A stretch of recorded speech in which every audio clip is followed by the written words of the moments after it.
Kak Fandi adalah lulusan S1 dan S2 Teknik Industri dari Institut Teknologi Bandung dengan prestasi akademik gemilang. Ia memiliki pengalaman mengajar di berbagai mata kuliah teknik dan menjadi tutor matematika di Bimbingan Belajar Mass Consulting Bandung. Prestasinya dalam kompetisi matematika sangat membanggakan, termasuk juara satu lomba cepat matematika se-Sumatera Universitas Andalas. Dengan passion tinggi dalam mengajar dan sifat yang sabar, Kak Fandi siap membantu siswa mencapai hasil terbaik. Halo, selamat siang adik-adik semua. Perkenalkan, nama kakak Fandi. Kakak adalah alumni dari Teknik Industri ITB. Saat ini kakak mengajar untuk bidang matematika di tingkat SMP, SMA, dan juga untuk SNBT, dan juga untuk Olimpiade Matematika. Selain itu, kakak juga untuk mengajar fisika di bidang SMP. Ya, sekarang kita masuk ke materi tentang bentuk akar. Materi bentuk akar ini merupakan materi yang menjadi kebalikan ya dari operasi pangkat atau eksponen. Jadi bentuk akar ini adalah kebalikan dari eksponen atau pemangkatan ya. Contoh, kalau misalnya kita menghitung 10 pangkat 2 itu sama dengan 100, maka operasi kebalikannya adalah berapa akar dari 100 berarti sama dengan 10. Artinya kita membalikan ya dari operasi pemangkatan ini, kita ingin mencari kembali dari 100 ini untuk kembali menjadi 10, berarti kita lakukan operasi pengakaran. Atau contoh lainnya, misalnya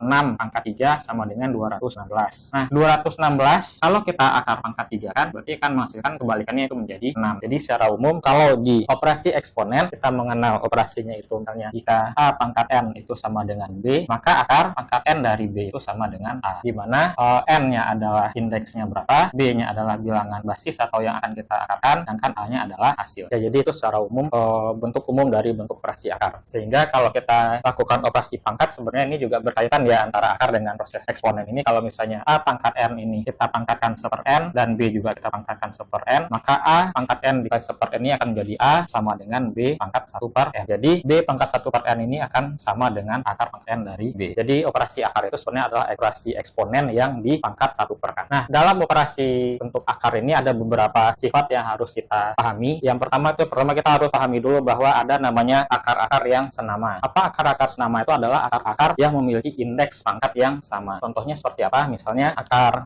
2 dengan akar 3 misalnya, atau akar 5. Ini merupakan akar-akar yang senama ya. Atau contoh lainnya misalnya akar pangkat 3 dari 3, akar pangkat 3 dari 10, ini juga senama. Itu yang pertama, yaitu akar-akar senama merupakan akar yang memiliki indeks atau bagian dari akar yang sama. Kemudian ada akar yang sejenis. Akar-akar sejenis yaitu akar yang memiliki indeks dan basis yang sama. Contohnya misalnya 2 akar 2, 5 akar 2. Di sini kita lihat bahwa yang berada di dalam akar itu sama-sama 2 dan akarnya juga pangkat 2. Ini contoh yang sejenis. Contoh lainnya misalnya 4 akar pangkat 3 dari 5, 3 akar pangkat 3 dari 5. Ini juga sejenis. Artinya kalau kita lihat indeksnya sama-sama pangkat 3, kemudian basis yang di dalamnya sama-sama 5. Jadi ini contoh yang sejenis. Sedangkan kalau yang di sini hanya senama, di mana angka yang di dalam basisnya itu berbeda. Jadi itu untuk umum dan pengetahuan dasar dari terkait dengan bentuk akar gitu ya. Nah, kemudian terdapat beberapa operasi-operasi di dalam akar. Pertama, memang operasi pada akar itu ada beberapa ya. Yang pertama itu operasi penjumlahan. Operasi penjumlahan ini hanya bisa digunakan untuk akar-akar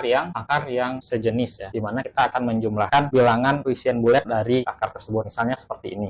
2 akar 3 tambah 5 akar 3. Nah, di sini sebenarnya kalau 2 akar 3 ini kan adalah 2 buah akar 3 ya, 2 kali akar 3. Sebenarnya ini adalah akar 3 tambah akar 3, ada 2 kali gitu ya. Kemudian 5 ini adalah 5 akar 3, berarti ada 5 akar 3-nya. Berarti akar 3 tambah akar 3 tambah akar 3, akar 3 tambah akar 3. Nah, ini kalau kita jumlahkan berarti kan di sini ada 1, 2, 3, 4, 5, 6, 7 akar 3. Enggak, ini sama dengan 7 akar 3. Atau dalam bentuk umum berarti ini kan sebenarnya adalah 2 tambah 5 di akar 2. Begitu juga dengan operasi pengurangan ya. Ini juga berlaku untuk akar yang sejenis. Misal 4 akar 7 dikurang 3 akar 7. Nah, sebenarnya 4 akar 7 ini berarti ada 4 akar 7-nya ya. Akar 7-nya ada 4 akar 7 tambah akar 7, akar 7 tambah akar 7 dikurang 3 akar 7, berarti ada 3 akar 7-nya, yaitu akar 7 tambah akar 7 tambah akar 7. Sehingga ini kalau kita kurangkan berarti ada 3 yang kita coret ya, sehingga tersisa 1 akar 7. Kalau secara umum ini sebenarnya sama juga dengan 4 kurang 3 akar 7 dengan akar 7. Nah, jadi bentuk umumnya untuk operasi penjumlahan dan pengurangan ini syaratnya adalah bentuknya harus sejenis. Jadi misalnya ada bentuk A akar C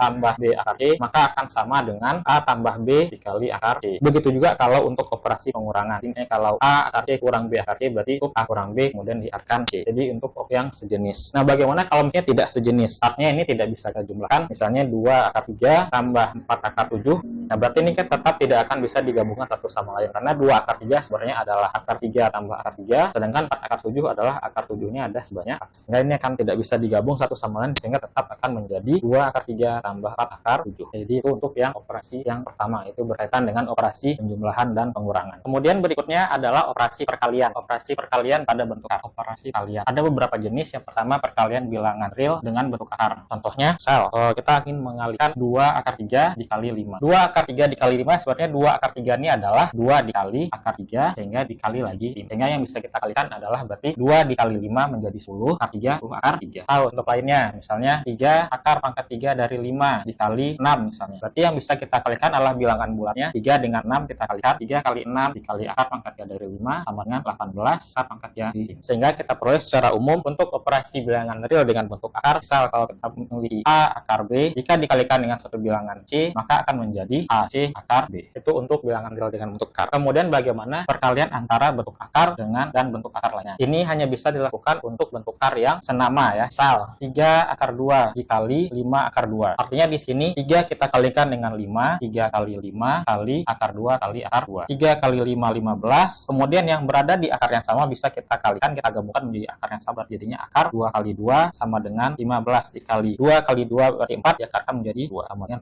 10. Itu untuk contoh yang sejenis. Bagaimana kalau hanya senama juga bisa. Misalnya 3 akar 2 dikali dengan 5 akar 3. Ini akan menjadi antara bilangan bulat dengan yang bulat berarti jadinya 3 kali 5. Kemudian yang di akar berarti kita gabungkan dalam satu akar 2 kali. Ini menjadi 15 akar 6. Jadi kalau secara umum kalau kita buat misalnya A akar B itu dikali dengan C akar D, maka akan menjadi yang bulat akan dikalikan dengan sesama yang bulat jadi AC, yang berada dalam akar yang sama menjadi akar B. Jadi ini, atau kalau kita jadikan untuk umumnya pangkat N gitu ya, berarti jadinya A akar pangkat N dari B dikali C akar pangkat dari D sama dengan A dikali C dikali akar pangkat N dari B dikali D. Itu untuk perkalian bentuk akar. Nah, berikutnya adalah operasi pembagian. Operasi pembagian ini akan berkaitan dengan operasi bagaimana kita merasionalkan bentuk akar. Dimana tujuan kita kalau dalam operasi pembagian atau merasionalkan ini kita bagaimana mengusahakan supaya penyebut dari hasil pembagian itu bulat ya, jadi bilangan bulat bukan dalam bentuk akar. Nah, caranya bagaimana? Kita akan mengalihkan dikali dengan sekawan. Kita kalikan dengan sekawannya. Apa sekawan itu? Nanti akan ada beberapa jenis yang akan dikali sekawan. Nah, yang pertama itu untuk kalau bentuknya itu akar A bagiannya. Ini akan kita kali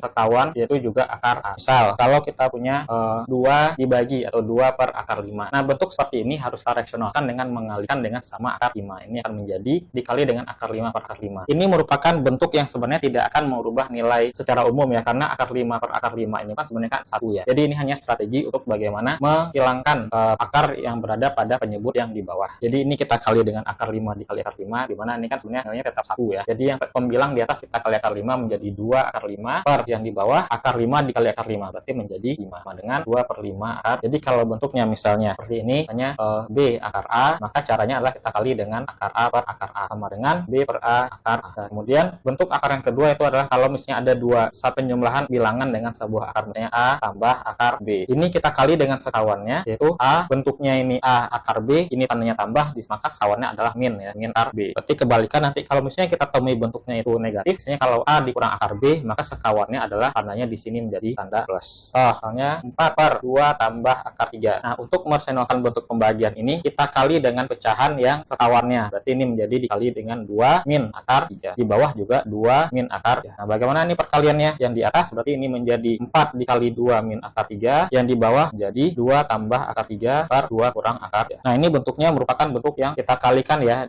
distributif ke dalam kurung ini. Yang pertama yang di atas dulu, 4 dikali 2 berarti sama dengan 8. 4 dikali min akar 3 dikurang 4 akar kurang. Ini 2 dikali 2 menjadi 4. 2 dikali min akar 3 menjadi min 2 akar 3. Akar 3 dikali 2 menjadi plus 2 akar 3. Akar 3 dikali min akar 3 jadinya min. Sehingga ini menjadi 8 kurang 4 akar 3 per ini min 2 akar 3 plus 2 akar 3 dicoret ya. 4 kurang 3 jadinya 1. Sama dengan 8 dikurang 4 akar. Nah, jadi secara umum kalau misalnya kita temui bentuk yang seperti ini, C per A plus akar B, maka akan kita kalikan dengan A kurang akar B per A kurang akar B. Ini dikali yang bagian atas menjadi C kali A kurang akar B. Ini menjadi kawarnya A dikali A menjadi A kuadrat, A dikali min akar B kurang A akar B kali A tambah akar B kali min akar B menjadi min B. Lalu sama dengan C A kurang akar B per A kuadrat dikurang. Jadi sebenarnya yang bagian tengah ini bisa kita langsung hilangkan ya. Jadi ini cukup mengalihkan antara A dengan A menjadi A kuadrat, akar B dikurang akar B menjadi min B. Jadi ini merupakan selisih 2 kuadrat ya kalau kita lihat ini bentuknya ini. Begitu juga kalau misalnya di sini tandanya negatif, berarti di sini kita kalikan dengan positif, berarti nanti akan kita dapatkan di sini positif, di sini positif kebalikannya. Jadi kalau bentuknya penjumlahan, sekawannya itu pengurangan. Kalau bentuknya pengurangan, maka sekawannya adalah penjumlahan. Oke, berikutnya bentuk yang memuat bentuk akar A tambah akar B. Nah, untuk yang ini kali sekawannya adalah akar A kurang akar B. Kalau kita di sini bagian di sininya pengurangan, maka di sini adalah penjumlahan. Jadi sekawannya itu merupakan bentuk akarnya sama tapi tandanya kebalikannya. Jadi kalau yang satu positif di sini negatif, kalau di sini negatif di sini positif. Contohnya 4 per akar 3 kita pakai yang negatif kurang akar 2. Nah, bentuk ini maka kita akan kali dengan sekawannya yaitu akar 3 di sini min, di sini berarti ini positif akar 2 per akar 3 tambah akar 2. Ini kita kalikan menjadi yang bagian atas 4 dikali akar 3 tambah akar 2, yang di bawah akar 3 kurang akar 2 kali akar 3 tambah akar 2. Kita kalikan 4 dikali akar 3 4 akar 3, 4 dikali akar 2 tambah 4 akar 2. Bagian bawahnya menjadi akar 3 dikali akar 3 jadinya 3, akar 3 dikali plus akar 2 tambah akar 6, min akar 2 kali akar 3 min akar 6, min akar 2 tambah akar 2 jadinya min 2. Jadi sebenarnya bentuk selisih 2 kuadrat ini pada akhirnya hanya akan menyisakan bentuk yang ujung-ujungnya saja ya. Akar 3 kali akar 3, kemudian min akar 2 kali plus akar 2 min 2. Dengan ini 4 akar 3 tambah 4 akar 2 per 3 kurang 2 sama dengan 4 akar 3 tambah 4 akar. Jadi secara umum untuk bentuk yang memiliki misalnya bagian A-nya C per akar A tambah akar B, kita akan kali dengan sekawannya gitu ya. Akar A kurang akar B per akar A kurang akar B sama dengan C dikali akar A kurang akar B. Yang bagian bawah menjadi selisih 2 kuadrat, yang tersisa adalah akar A kali akar A-nya A, akar B kali akar min akar B-nya B, sehingga kita menghilangkan ya bentuk akar dari penyebut yang di bawah. Nah, berikutnya untuk rasionalisasi ini bagaimana kalau kita temukan bentuk yang tak hingga. Misal bentuknya adalah akar A tambah akar A tambah akar A dan seterusnya. Nah, bentuk-bentuk tak hingga seperti ini kita strateginya adalah memisalkan ya. Misalkan ini menjadi sebuah bentuk misalnya K gitu ya. Artinya bentuk yang ada di dalam ini pun yang jumlahnya tak hingga berarti juga bisa berubah menjadi K juga, sehingga ini menjadi akar A tambah K sama dengan K. Nanti kita kuadratkan ini menjadi A tambah K, ini menjadi K kuadrat, nanti kita pindah ruaskan menjadi K kuadrat kurang K kurang A sama dengan 0. Nanti kita faktorkan tergantung berapa nilai K yang kita temui. Begitu juga misalnya kalau ini tandanya negatif gitu ya, kalau ini misalnya negatif semua, maka ini menjadi A kurang K, ini akan menjadi A min K sama dengan K kuadrat, ini nanti menjadi plus ya, plus ini tetapnya. Jadi nanti pemfaktoran ini akan bergantung berapa nilai K dan nilai A yang kita dapatkan. Jadi nanti kita faktorkan sehingga kita peroleh berapa nilai itu. Nanti kita akan lihat di contoh. Nah, sekarang kita coba untuk mencoba mengerjakan soal-soal yang berkaitan dengan bentuk akar ya. Ini ada soal pertama merupakan soal SIMA UI tahun 2009. Nah, kalau kita lihat ini bentuknya cukup panjang ya, tapi kita tidak perlu frustasi ya bahwa ini sebenarnya cukup mudah untuk dikerjakan kalau kita melihat bagaimana polanya. Jadi mungkin tidak akan kita kerjakan satu persatu sampai ini kan dari akar 1 per 1 tambah akar 2 tambah 1 per 2 akar 2 tambah akar 3 sampai nanti 1 per akar 63 tambah akar 64. Berarti ini ada kurang lebih 63 pecahan ya. Tapi sebenarnya kalau kita lihat bentuk polanya ini akan saling menyederhanakan satu sama lain. Jadi yang pertama kalau kita lihat 1 per ini untuk yang nomor 1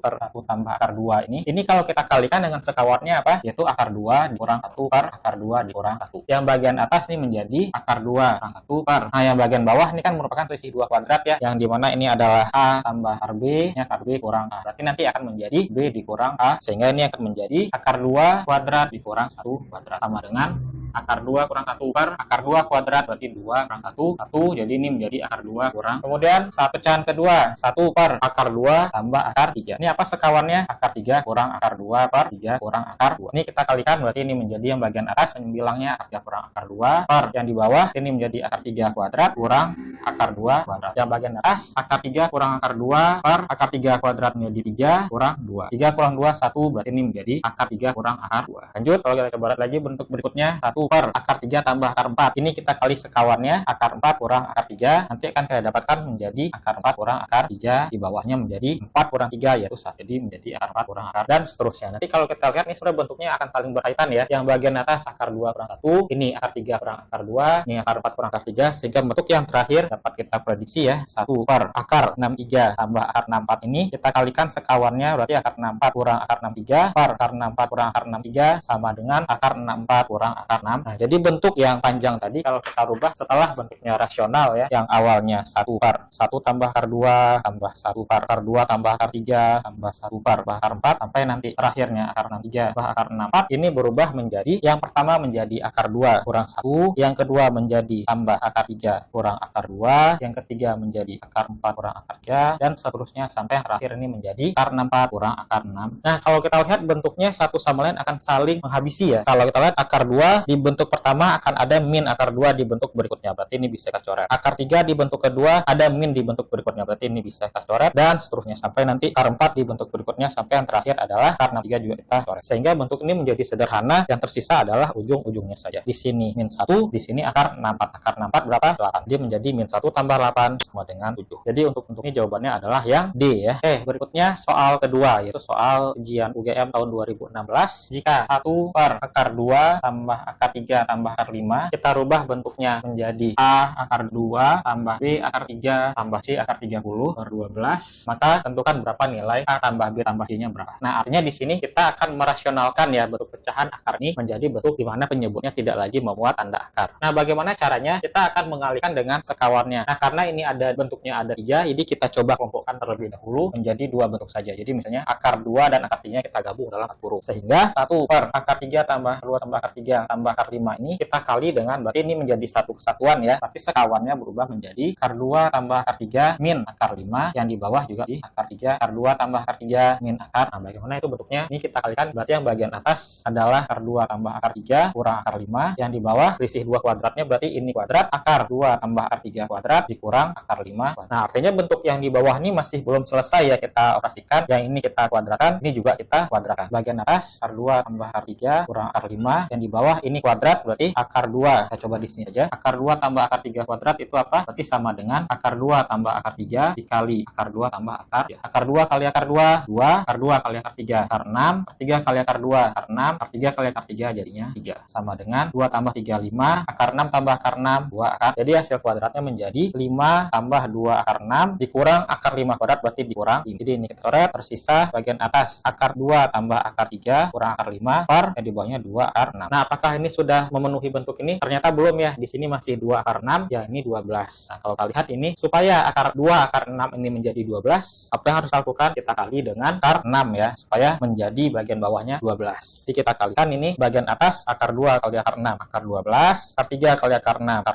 18, akar 5 kali akar 6, min akar 30 per 2 akar 6 dikali akar 6, 12. Nah, artinya ini sudah terpenuhi ya bentuk pecahan yang di bawah ini penyebutnya 12. Ini sudah terpenuhi, akar 30 sudah ada. Nah, kemudian akar 2 akar 3 ini kita peroleh dari menyederhanakan ya bentuk yang ada di akar ini. Akar 12 ini adalah akar 4 kali 3, berarti akar 4 kali akar 3 ya, sama dengan akar 4-nya 2, akar 3. Kemudian akar 18 juga bisa kita sederhanakan menjadi akar 9 kali 2, berarti akar 9 kali akar 2 sama dengan 3 akar 4. Jadi ini kita sederhanakan, ini berarti ini menjadi bentuknya 2 akar 3 tambah 3 akar 2 kurang 30 per 12. Nah, ini sudah ketemu ya bentuk yang ingin kita cari, ini akar 30. Penyebut di bawahnya sudah ada 12, kemudian ada akar 2, akar 3 dan akar 30. Jadi di sini kita peroleh yang pertama untuk A adalah koefisien dari akar 2, berarti yang 3 ya, A-nya 3. Kemudian B koefisien dari akar 3, berarti yang 2 ini ya. Kemudian C adalah koefisien dari plus 30. Berarti ini karena ini min, berarti C-nya adalah min 1. Sehingga kalau kita ditanyakan A tambah B tambah C, berarti tinggal kita jumlahkan. Peroleh A tambah B tambah C-nya sama dengan 40, berarti jawabannya yang E. Berikutnya soal nomor 3. Ini merupakan soal UPSN Matematika tahun 2019. Nomor 3, misal A sama dengan 2 akar 2 kurang akar 8 kurang 4 akar 2, kemudian B sama dengan 2 akar 2 tambah akar 8 tambah akar 2. Nah, kalau kalian nih antara A dan B-nya ini sawan ya, kalau min yang B-nya positif. Kemudian jika A per B tambah B per A itu sama dengan X tambah Y akar 2 dengan X-nya bilangan bulat, maka berapa nilai dari X tambah Y-nya itu berapa? Nah, caranya adalah sebelum kita sederhanakan A dan B-nya, coba kita lihat dulu bentuk yang akan kita cari ya. A tambah B per B tambah A. Ini kalau kita kerjakan terlebih dahulu, berarti ini kita samakan dulu penyebutnya ya. Berarti ini menjadi per AB ya, ini juga per AB. Berarti A per B menjadi AB, berarti ini dikali A ya. Bagian bawah dikali A menjadi AB, berarti A-nya juga dikali di atas menjadi A kuadrat. Yang pecahan yang B per A menjadi A per B menjadi AB ini berarti dikali B ya. Yang di bawah dikali B, yang di atas juga dikali B, berarti B kuadrat. Jadi ini akan menjadi A kuadrat tambah B kuadrat per AB. Jadi AB-nya sudah ada. Nah, bentuk A kuadrat tambah tambah B kuadrat nih kalau kita ingat ya, diperoleh dari bentuk A tambah B kuadrat itu kan sama dengan A tambah B dikali A tambah B, A dikali A kuadrat, A kali B kali B, B dikali A kali B, B kali B, B kuadrat sama dengan A kuadrat tambah 2AB tambah B kuadrat. Sehingga kalau kita hanya mencari A kuadrat tambah B kuadrat, berarti A kuadrat tambah B kuadrat sama dengan A tambah B kuadrat dikurang 2B. Jadi ini berubah menjadi yang bagian atas adalah A tambah B kuadrat kurang 2AB dibagi B. Ini kita pisahkan, ini menjadi A tambah B kuadrat per AB dikurang 2AB per AB. Ini bisa kita sederhanakan menjadi, ya ini tetap ya A tambah B kuadrat per AB, yang ini menjadi dikurang 2. Nah sekarang akan kita cari berdasarkan nilai. Yang pertama A tambah B dulu. A tambah B, A-nya berarti 2 akar 2 kurang akar 2 ditambah B-nya 2 akar 2 tambah akar 8 kurang akar 2. Nah ini kalau kita jumlahkan, ya ini habis ya. Ini habis, berarti 2 akar 2 tambah 2 akar 2, berarti A tambah B-nya sama dengan 4 akar 2. Kemudian A kali B, 2 akar 2 kurang akar 8 kurang 4 akar 2 dikali 2 akar 2 tambah akar 8 kurang akar. Nah ini ternyata bentuk sekawan ya, sisi 2 kuadrat, ini mestinya ini. Kalau ini mestinya P, ini Q, berarti ini juga P. P kurang Q dikali P tambah Q berarti menjadi P kuadrat kurang Q kuadrat. Ini menjadi sama dengan 2 akar 2 kuadrat, berarti ini jadinya 8 dikurang ini kuadrat, berarti akarnya hilang ya. 8 dikurang 4 akar 2. 8-nya habis, tersisa min 4 akar 2. Jadi AB juga 4 akar 2. Nah, jadi kita sudah peroleh A tambah B-nya 4 akar 2, AB-nya juga 4 akar 2. Nah, inilah yang akan kita masukkan ke sini. Jadi ini akan sama dengan, lanjut di sini, A tambah B kuadrat berarti 4 akar 2 kuadrat per AB juga 4 akar 2 dikurang 2. Nah, 4 akar 2 kuadrat dibagi 4 akar 2 kuadrat berarti ini kuadratnya habis ya. Habis, tersisa 4 akar 2 dikurang 2. Nah, ini ternyata sudah memenuhi ya bentuk yang kita cari, yaitu X tambah Y akar 2. Di mana X adalah yang konstanta, berarti ini sebagai X dan Y-nya dari akar 2 berarti Y-nya. Jadi X sama dengan min 2, Y sama dengan 4. Sehingga X tambah Y sama dengan 2. Jadi jawabannya 2. Oke, berikutnya soal nomor 4. Ini soal nomor 4 ini adalah soal ujian Undip tahun 2008. Jadi bentuknya terlihat sekilas memang agak rumit, apa sebenarnya ini cukup sederhana untuk kita kerjakan ya. Nomor 4, diketahui akar 7E kuadrat kurang 2X tambah 432 tambah akar 7 kuadrat kurang 2X min 423 itu sama dengan 285. Kemudian yang ditanya tentukan nilai dari sekawannya ya. 7E kuadrat kurang 2X tambah 432. Nah, ini tandanya di sini min ya. Min akar 7E kuadrat kurang 2X kurang 423. Ini Pak. Nah, bentuk ini ternyata satu sama lain bentuknya sekawan ini ya. Kalau yang di atas ini misalnya ini P, yang ini Q ya. Berarti ini kan P tambah Q. Ternyata yang di bawah adalah P kurang Q. Sehingga ini bisa kita kalikan ya untuk mencari sebenarnya bagaimana. Nah, untuk memudahkan kita misalkan ini yang di bawah ini kita mau mencari nilainya misalnya K dulu ya. Ini kalau kita kalikan berarti yang bagian sisi ruas kiri ini P tambah Q dikali P kurang Q berarti menjadi nanti P kuadrat kurang Q kuadrat jadinya ya. Nah, tadi pasnya P tambah Q dikali P kurang Q ini akan menjadi P kuadrat kurang Q kuadrat. Berarti P kuadrat berarti ini hilang tanda akarnya ya. 7E kuadrat kurang 2X tambah 432 atau ini kalau kita buat akarnya dulu ya. Akar ini kuadrat dikurang akar yang bagian ini juga kuadrati akar 7E kuadrat kurang 2X kurang 423 dikuadratkan sama dengan yang kanan berarti cukup kita biarkan seperti ini dulu 285 kali dengan K. Gimana yang akan kita cari berarti nilai K-nya berapa. Nah, yang kanan yang kiri kita selesaikan dulu. Akar kuadrat berarti tanda akarnya hilang. Ini menjadi 7E kuadrat kurang 2X tambah 423 32 dikurang. Yang ini akarnya juga hilang. 7E kuadrat kurang 2X kurang 423 sama dengan 285. Nah, sekarang ini bisa kita coret ya. 7E kuadratnya habis. Min 2X juga min 2X habis. Tersisa 432 dikurang min 423 sama dengan 285 kali K. 432 kurang min berarti ini jadi plus 855 sama dengan 285 dikali K sehingga K-nya adalah 855 per 285 berarti ini sama dengan 3 ya. Jadi ternyata nilainya adalah 3 jawabannya itu yang C. Oke, berikutnya soal nomor 5. Ini terlihat soalnya cukup rumit ya. Kalau kita lihat ternyata akarnya ini panjang sampai tak hingga. Tapi bagaimana pesannya? Ternyata kalau kita lihat ini, kalau kita buat nomor 5, diketahui AB bilangan real di mana A adalah akar 6 tambah akar 6 tambah akar 6 tambah seterusnya. Kemudian B juga kita coba A dulu ya. Nah, kalau kita lihat bentuk seperti ini, artinya ini kan akarnya akan tambah terus sampai tak hingga. Artinya kalaupun ini kita misalkan ya, yang bagian dari akar yang kedua ini dari sini dan seterusnya pun juga akan tak hingga. Jadi sebenarnya tidak akan pengaruh jumlahnya karena jumlahnya akan tak hingga sampai terus. Jadi ini akan sama juga kita anggap sebagai A lagi. Jadi ini menjadi A ini sebenarnya sama dengan akar 6 ditambah A. Jadi lebih sederhana bentuknya. Ini kita kuadratkan supaya hilang akarnya berarti ini menjadi A kuadrat sama dengan 6 ditambah A. Kita pindah ruaskan ya. A kuadrat dikurang A dikurang 6 sama dengan 0. Ini kita faktorkan berarti kita cari berapa bilangan yang hasil kalinya min 6 jumlahnya min 4 ini menjadi A kurang 3 dikali A tambah 2 sama dengan 0. Berarti ada dua kemungkinan apakah A kurang 3 sama dengan 0 atau A sama dengan 3. Kemudian A tambah 2 sama dengan 0, A sama dengan min 2. Nah, mana yang kita pilih? Karena ini merupakan akar-akar bilangan positif terus ya berarti yang memenuhi adalah yang 3. Jadi kita pilih adalah A-nya sama dengan 3. Jadi akar ini sama dengan 3. Tuh, untuk A. Kemudian dengan cara yang sama untuk B juga tak hingga ya, akar 20 tambah akar 20 tambah akar 20 seterusnya. Ini kita misalkan berarti yang akar 20 yang kedua ini juga sebagai B ya. Berarti ini menjadi B sama dengan akar 20 tambah B. Kuadratkan lagi, B kuadrat sama dengan 20 tambah B. Pindah ruaskan ke sebelah kiri, B kuadrat kurang B kurang 20 sama dengan 0. Kita faktorkan, hasil kalinya min 20, jumlahnya min 1 ya, berarti min 5 dan 4. B kurang 5 dikali B tambah 4 sama dengan 0. Berarti ada dua kemungkinan, apakah B kurang 5 sama dengan 0 sehingga B sama dengan 5, atau B tambah 4 sama dengan 0 sehingga B sama dengan min 4. Nah, ada dua kemungkinan, apakah B-nya 5 atau min 4. Yang mana kita pilih? Karena ini bilangan positif, berarti B yang kita pilih yang positif. Jadi B-nya sama dengan 5. Nah, yang ditanya apa? A tambah B ya. Jadi A-nya 3, B-nya 5. Jadi A tambah B sama dengan 3 tambah dengan 8. Jadi jawabannya yang B. Ya, jadi itu beberapa soal ya yang berkaitan dengan bentuk akar. Kalau kita lihat memang sekilas soal-soal bentuk akar ini awalnya memang terlihat cukup rumit, tapi sebenarnya kalau kita paham trik dan bagaimana kita bisa menyederhanakan bentuk-bentuk akar ini, sebenarnya akan kita temukan bentuk yang sederhana. Dan materi sifat akar ini merupakan materi yang cukup sering ya keluar di beberapa ujian SNBT ataupun ujian mandiri. Jadi cukup harus sering kita coba ini supaya biar bisa menjawab soal ini ya, karena ini cukup sering keluar. Jadi kalau ini bisa, semoga bisa nambah poin sehingga ujiannya menjadi cukup nambah poinnya. Jadi sekian ya penjelasan terkait dengan bentuk akar, materi dan soalnya. Terima kasih. Selamat